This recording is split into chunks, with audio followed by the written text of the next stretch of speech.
Hi, welcome to Angel's Nook, where anything can be a canvas for creativity, if you invest the time to learn the techniques. Make sure to check the description for our videos because the links to all the HTP products will be there for you to make it easy to find the things you need to recreate the projects.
For those of us that choose to have a creche displayed during the Christmas season, it's because we want it to be a focal point of the reason for the season.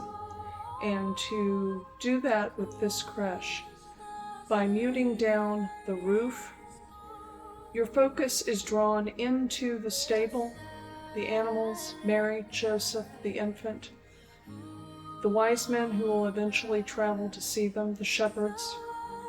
You're not suddenly hit in the face with this massive block of white on the top here.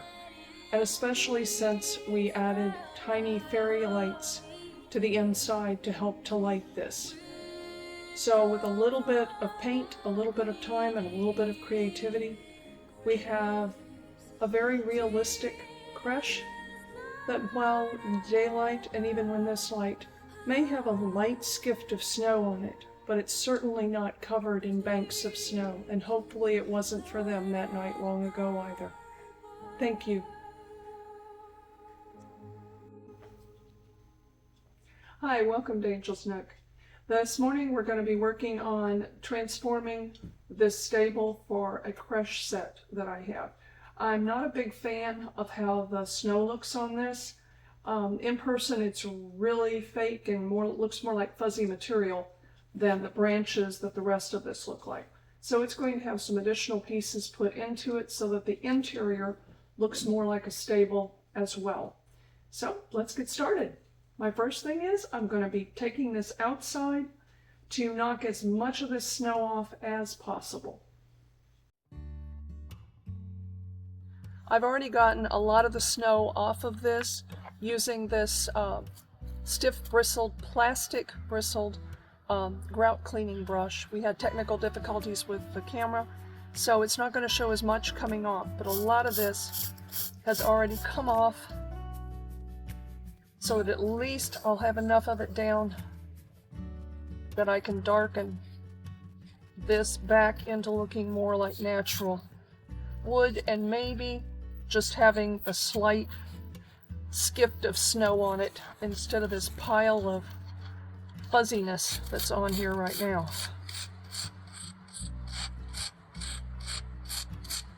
But the plastic bristles will rip it out the way that a metal bristle would have. A metal bristle would have broken all this and removed even the weave of all the wood vining. I'll use some sandpaper on the very front to get it off the timbers so that they're nice and smooth. Well, that's got most of it off. much more and it's going to start ripping this all loose, which would defeat the purpose. I'm using 220 grit sandpaper to knock this off. I'm going to have it sitting like this for a minute or two, but then it's going to be easier if I turn it up. But you can see it's knocking this off. But I can see it better if I flip it over to see what I'm doing, and less pokes to underneath my fingernail to work on.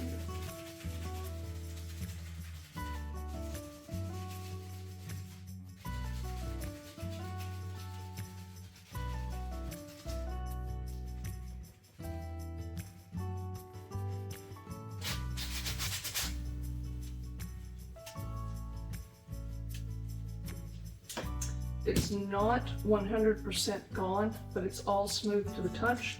So I know I'm going to be able to put finish on it and bring it back to a warm brown. So just going to have some other things put in the inside and then we'll be ready to put some stain on it.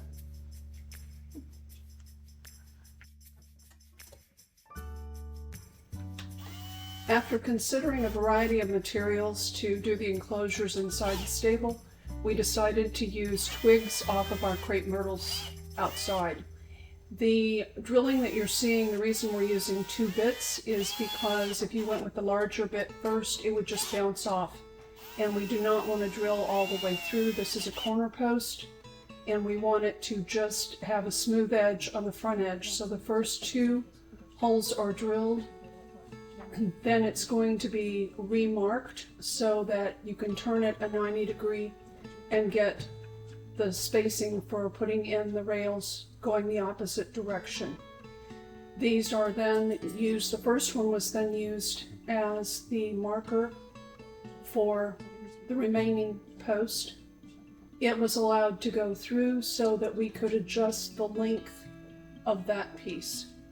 And it would also give us something to stick into the branches that are along the outside walls of the enclosure to glue against.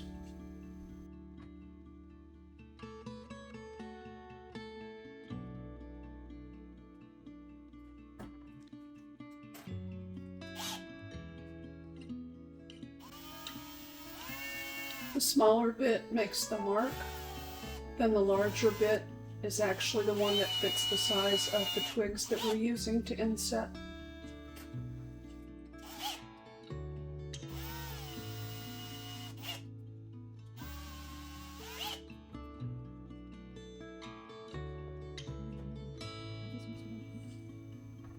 And the vise holds it tight so it doesn't slip out of place.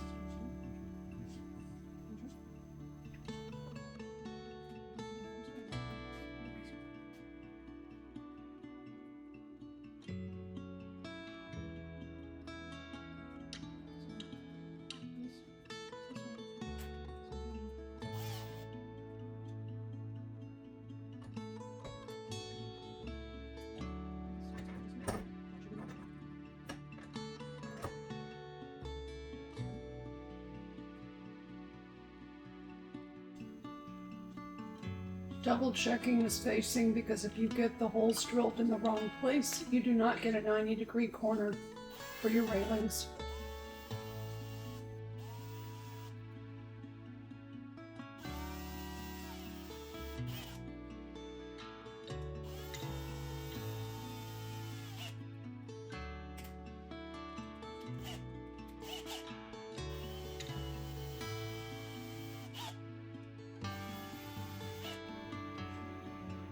The JB Super Weld light activated super glue worked beautifully to put these pieces together and hold them tight.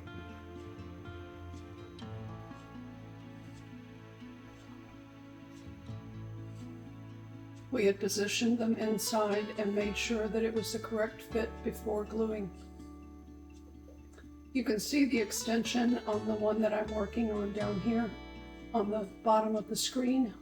That is the pieces that will allow me to actually glue into the walls of the stable when it's put back in place there to fit it.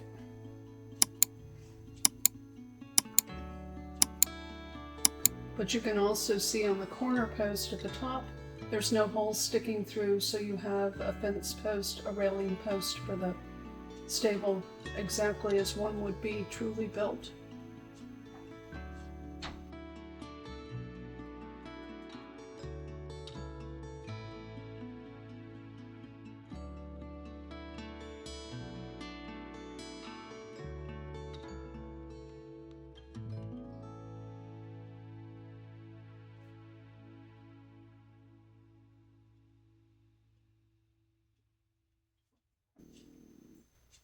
The flexibility of the twigs from the tree, because it was mostly still green wood, also made it easy to manipulate this and get a natural bend that fit tightly but looked nice.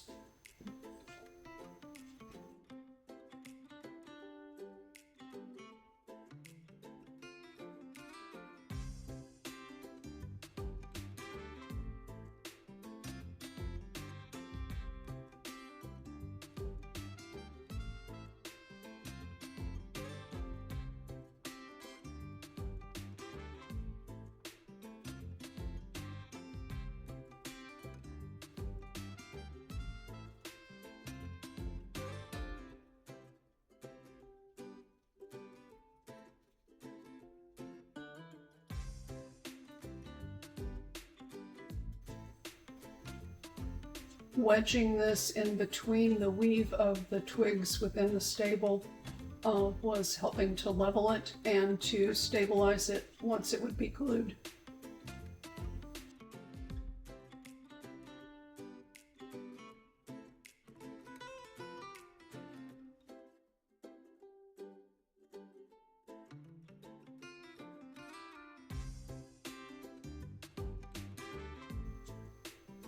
I had not left the light on that piece long enough, so I had to wedge it back in and re-glue it, holding the light longer so that it was firmly in place, because there was more pressure on this corner post.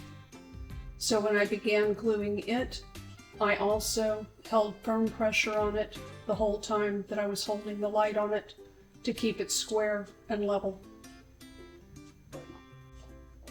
Because there was a lot of pressure, I added additional glue after I had glued the corner, just to make sure it was not going to pull back out.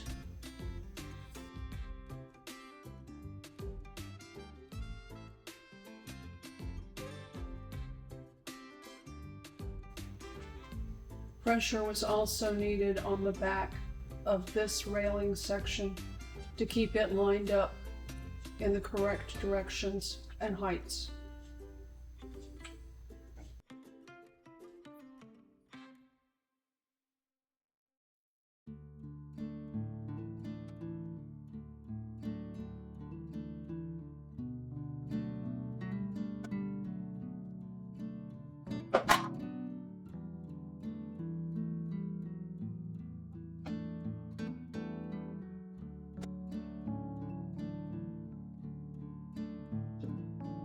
I'm using a brown antiquing gel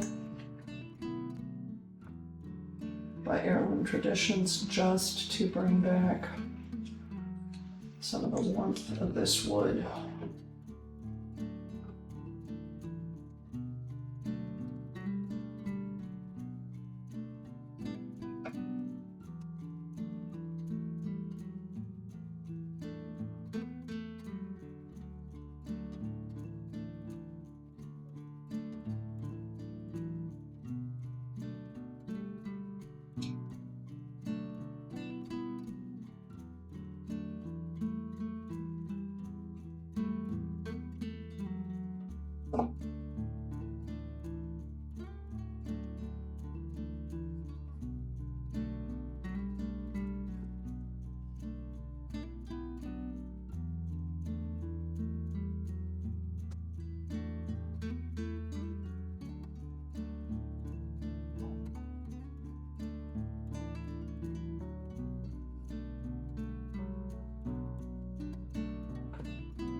I'm going to use it on the top too because I would rather this looked like frost than like snowfall, or at the very least a very light snowfall. This gel will also help keep this from flaking all over everything too.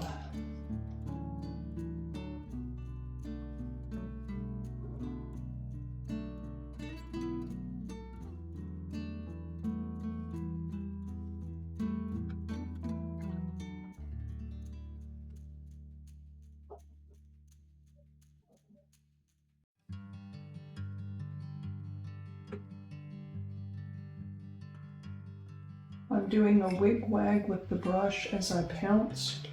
That lets it get into different areas.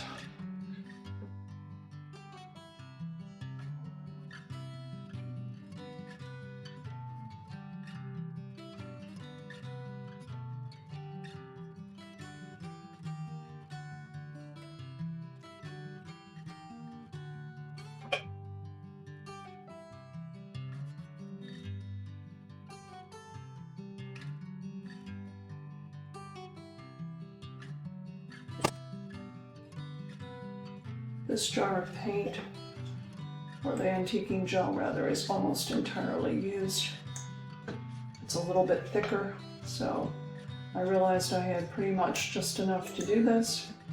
Otherwise, I would be pouring this out into another container so that I was not getting any of this snow residue into the antiquing gel, which would ruin it as an antiquing gel for doing another project.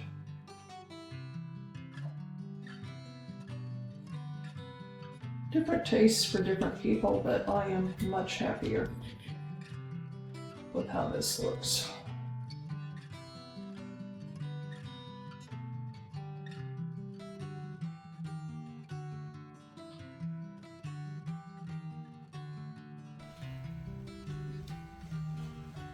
We have taken some other pieces of twig, used kitchen twine, tied them together to make a small manger.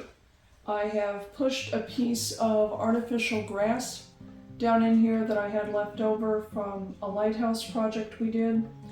And now I'm going to paint that with it in here because it fit in, it's stuck. I just really don't want to mess with taking it back apart again. So I'm going to be using a color called Tapestry for the base color, and then I'm going to be adding some brown to it to give it a little bit more of a straw look. A little bit of green in it is fine, because oftentimes fresh hay, which is actually what would have been in here and not straw, has green to it.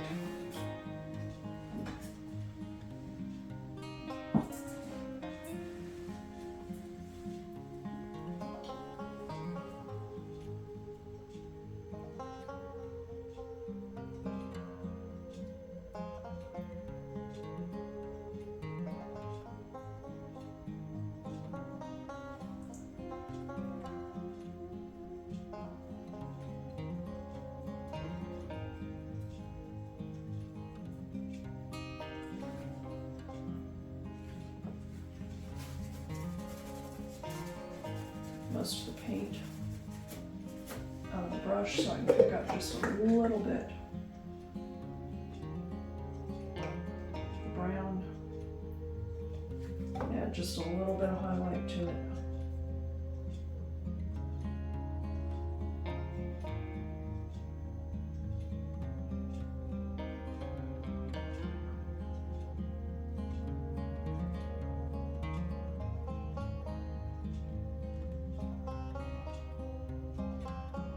Probably hard to see on the camera, but it has really muted that down.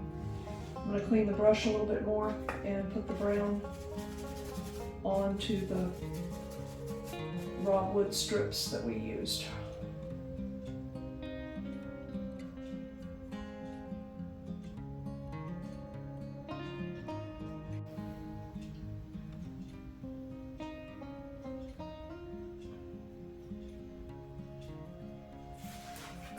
I'm muddying up the...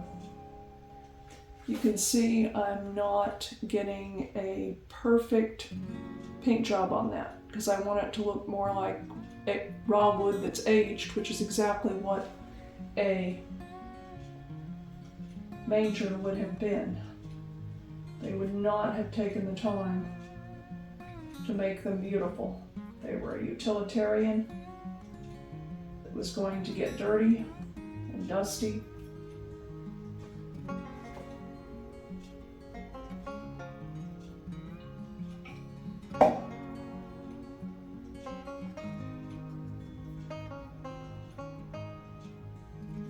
This side shows it a little bit better.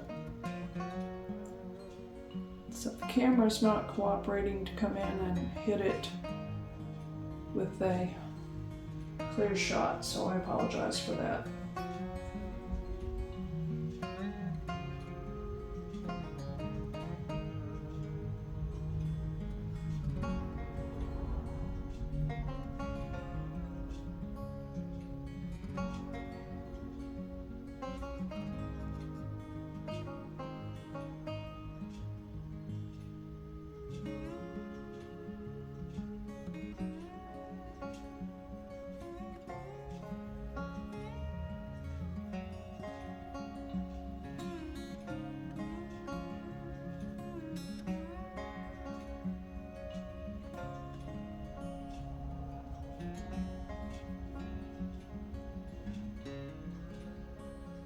So now there is a manger.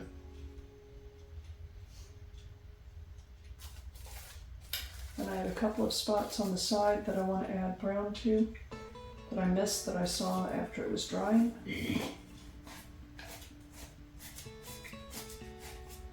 And I have an angel that's going to be sitting up here, so we're going to put a post. She's hollow on the inside, but she's ceramic. So we'll put a post here so that she can sit on that and be safe, and a star that will hang from here.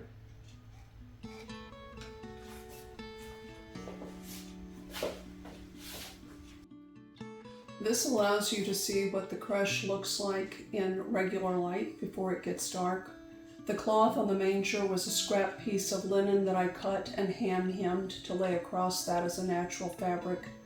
And you can see that there's still texture on this, but all of it has been muted down, but still has a very aged look to it. You can see under the oxen the piece of grass that I spoke about earlier, so that you don't see the battery pack that runs the lighting in there. And this creates a softer, more natural environment for this creche and the pieces within it. With the lights turned off, now you have more the image of what the shepherds would have seen as they came in from the fields. Actually, even softer light, but the fairy lights gives a very soft glow in there, which made it have the appearance of possibly starlight coming through.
For those of us that choose to have a creche displayed during the Christmas season, it's because we want it to be a focal point of the reason for the season. And to do that with this creche, by muting down the roof, your focus is drawn into the stable, the animals, Mary, Joseph, the infant, the wise men who will eventually travel to see them, the shepherds. You're not suddenly hit in the face with this massive block of white on the top here. And especially since we added tiny fairy lights to the inside to help to light this. So with a little bit of paint, a little bit of time, and a little bit of creativity, we have a very realistic creche that, while daylight and even when this light may have a light skift of snow on it, but it's certainly not covered in banks of snow, and hopefully it wasn't for them that night long ago either. Thank you. We wish you a Merry Christmas and Happy Holidays. Whatever you celebrate, may you be filled with joy.